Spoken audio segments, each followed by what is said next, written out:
Salut à tous, aujourd'hui épisode numéro 915 de l'After Zappimage. On va débuter avec quelques infos qui concernent les droits TV de la Ligue 1, puisque l'on connaît maintenant les 4 diffuseurs qui sont intéressés par l'achat des droits TV de la Ligue 1. Ces 4 entités ont déposé hier un dossier auprès de la Ligue de football professionnelle pour tenter d'acquérir les droits TV de la Ligue 1. On a donc notamment DAZN, qui est une sorte de Netflix du sport. On a Discovery, Amazon et Eurosport. Ces 4 entités ont tenté le coup hier. Cependant, les 4 dossiers déposés n'ont pas atteint le prix de réserve fixé par la LFP. C'est assez simple, la LFP veut vendre les droits TV à un certain prix et elle ne veut surtout pas les vendre en dessous. Malheureusement, les 4 dossiers hier, tous les prix proposés étaient en dessous du prix de réserve de la Ligue. Donc pour le moment, il n'y a pas d'accord et il n'y a pas de repreneur au niveau des droits TV de la Ligue 1, et c'est évidemment une très mauvaise nouvelle pour le football français, puisque à l'heure actuelle c'est toujours Téléfoot qui diffuse les matchs, mais Téléfoot ne paye plus de droits TV, donc pour les clubs de football c'est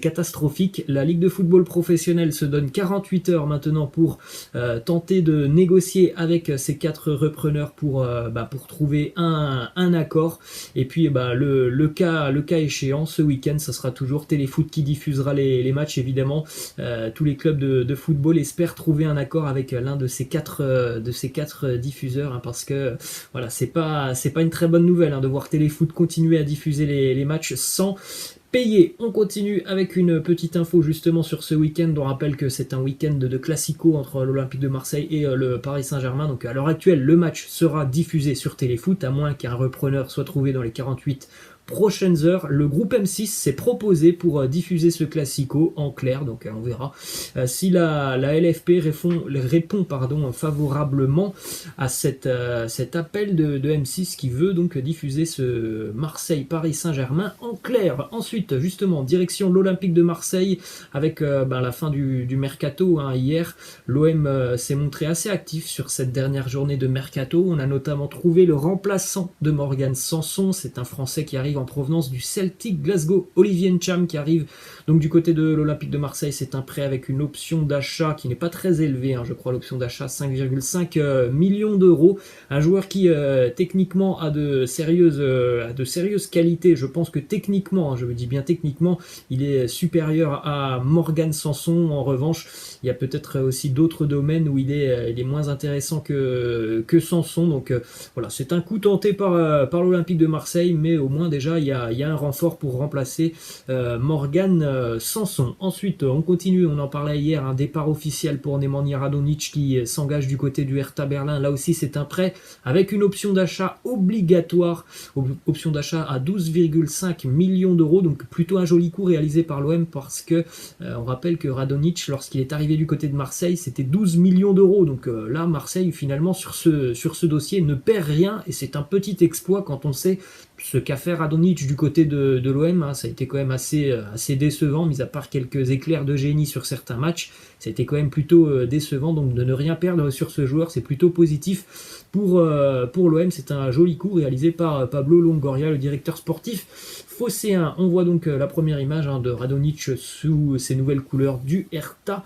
Berlin. Ensuite, on continue avec le bilan du mercato hivernal de l'OM au niveau des départs. On s'est notamment séparé de certains joueurs qui avaient un très gros salaire, notamment pour Mitroglou, Strootman, ce n'est qu'un prêt, mais l'OM au moins l'a prêté et ne paye plus tout son salaire. On a le départ donc de Morgan Sanson, Marley Ake, Nemanja Radonjic, et puis au niveau des arrivées, donc Arkadiusz Milik, Paul Lirola, Tongia et Olivier Ntcham qui est arrivé hier. Donc l'OM s'est montré assez actif sur ce mercato hivernal et a réalisé quelques jolis coups, notamment sur le plan des départs. On en a parlé avec ces gros salaires qui quittent le club, et puis au niveau des arrivées, il y a quand même des joueurs avec un sérieux potentiel. Maintenant, évidemment, ça sera le terrain qui parlera. Ensuite, direction Bordeaux, départ de l'attaquant anglais Josh Maja qui retourne en Angleterre. Bon, là aussi c'est un prêt, jusqu'à la fin de saison. Il va se diriger du côté de Londres avec Fulham. Ensuite, on prend la direction de Rennes, départ là aussi de Daniele Rugani Rugani qui était arrivé l'été dernier. Daniele Rugani fait son retour en Italie donc du côté de la Juve. La Juve l'a prêté dans la foulée à Cagliari. Ça a été un échec total pour Rugani du côté de Rennes cette année. Malheureusement, il a été sérieusement blessé et au final, Rugani du côté de Rennes, c'est seulement 106 minutes de jouer. Donc évidemment, le Stade Rennais attendait beaucoup mieux de ce joueur. Bon, il n'a pas été aidé par les blessures. Donc voilà, Daniele Rugani fait déjà son retour en Italie. Ensuite, du côté de Saint-Etienne, une arrivée sur le front de l'attaque stéphanoise. Anthony Modeste arrive en provenance du FC Cologne. Alors, Anthony Modeste, un attaquant quand même qui est relativement expérimenté maintenant à l'âge de 32 ans. Alors c'est sûr, c'est plus le même attaquant que l'on avait il y a 4 ou 5 ans lorsqu'il marquait une quinzaine de buts par an en Bundesliga, mais étant donné la faiblesse actuelle de l'AS Saint-Etienne, qui est la 3e pire attaque de Ligue 1, ça ne peut que faire du bien au vert, l'arrivée d'Anthony Modeste, un profil quand même assez intéressant. Physiquement, c'est un grand gaillard, Anthony Modeste, et il a quand même un sacré sens du but, donc c'est quand même plutôt une belle recrue pour les Verts. Ensuite, du côté de Paris, une déclaration de Mauricio Pochettino, une nouvelle fois, du côté de Paris, on s'exprime sur l'avenir de Mbappé et Neymar. Il nous dit: je crois que les deux vont rester et vont rester pour beaucoup d'années au Paris Saint-Germain. Je n'en ai aucun doute, je suis très optimiste. Le club est en train de travailler pour réussir à les garder avec nous. On continue les amis du côté de Nice, on en parlait depuis quelques jours, voire quelques semaines maintenant, c'est désormais officiel. Jean-Claire Todibo arrive en provenance du FC Barcelone, c'est un prêt avec option d'achat jusqu'à la fin de saison. Donc le gym qui s'est renforcé sur ce mercato hivernal avec notamment l'arrivée de Todibo, l'arrivée de William Saliba, bon, des jeunes joueurs relativement inexpérimentés, mais des jeunes joueurs qui doivent normalement quand même aider le gym à se stabiliser défensivement, parce que Nice traverse quand même une année assez mouvementée. Et puis pour Todibo, faut trouver quand même du temps de jeu du côté de Nice. Normalement ça devrait le faire, puisque quasiment depuis le début d'année, Jean-Claire Todibo, c'est peut-être 1 ou 2 matchs joués avec le Benfica. Donc là, il a quand même une sacrée opportunité de trouver du temps de jeu. Direction Barcelone maintenant, avec une déclaration d'un des candidats à la présidence catalane, Joan Laporta, qui nous dit: Messi génère plus d'argent qu'il n'en coûte. Ce n'est pas Messi qui a ruiné le club,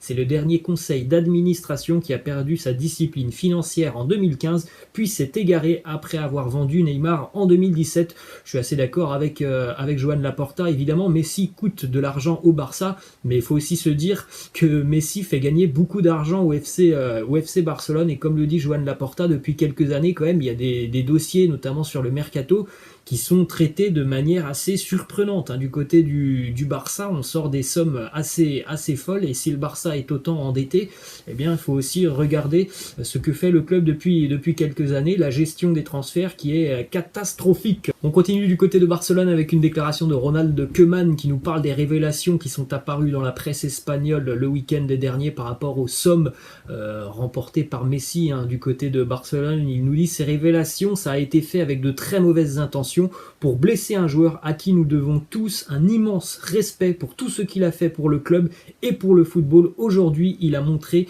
qu'il est un gagnant né. Autre déclaration de Ronald Koeman qui nous dit: celui qui a divulgué le contrat de Messi ne doit pas avoir d'avenir au FC Barcelone. Évidemment, c'est quand même incroyable, parce que il y a des clauses dans ce genre de contrat, et comme l'a dit Ronald Koeman et plusieurs candidats à la présidence catalane, il n'y a seulement que 4 ou 5 personnes qui connaissaient combien Lionel Messi gagnait du côté de Barcelone, et évidemment ces personnes travaillent du côté de Barcelone, donc la fuite elle vient du club en elle-même et de certaines personnes qui sont mal intentionnées, parce que sortir ce genre de choses dans la presse est évidemment fait pour déstabiliser le club et déstabiliser Léo Messi. C'est pour ça que Messi l'a évidemment très mauvaise d'avoir vu ces chiffres fuiter dans la presse. Donc Léo Messi va mener en justice le journal El Mundo pour avoir divulgué son contrat publiquement. Son avocat aussi prépare un procès contre le journal et étudie comment impliquer les personnes qui travaillent au Barça et qui ont eu l'accès au contrat du joueur. Donc encore une fois,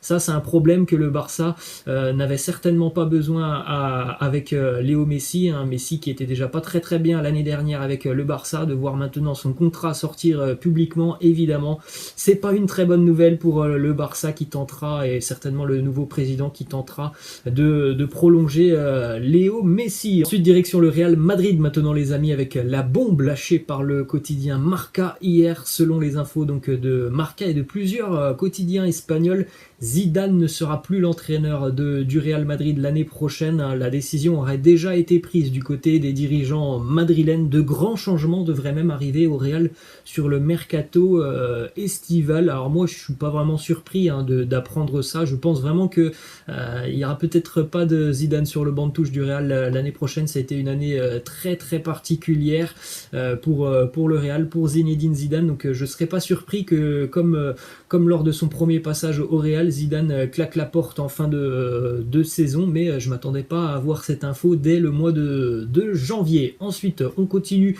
du côté de l'Eintracht Francfort avec une déclaration de Freddy Bobic, directeur sportif de l'Eintracht, qui nous parle de Luka Jovic et d'un potentiel achat à la fin de son prêt. Il nous dit acheter Jovic à la fin de son prêt. Rêver est toujours permis. Nous avons de bonnes relations avec le Real, mais je ne peux pas dire ce qu'il se passera l'été prochain. C'est difficile de prévoir dans le contexte actuel. Autre info du côté de l'Allemagne, ça concerne aussi l'Italie et un club qui ne va pas très bien en Serie A, le club de Parme qui accueille Joshua Zirkzee, le jeune joueur du Bayern Munich, sous la forme d'un prêt avec une option d'achat d'environ 15 millions d'euros. Parme qui est l'une des plus mauvaises attaques de Serie A, qui est vraiment en très très grande difficulté cette année.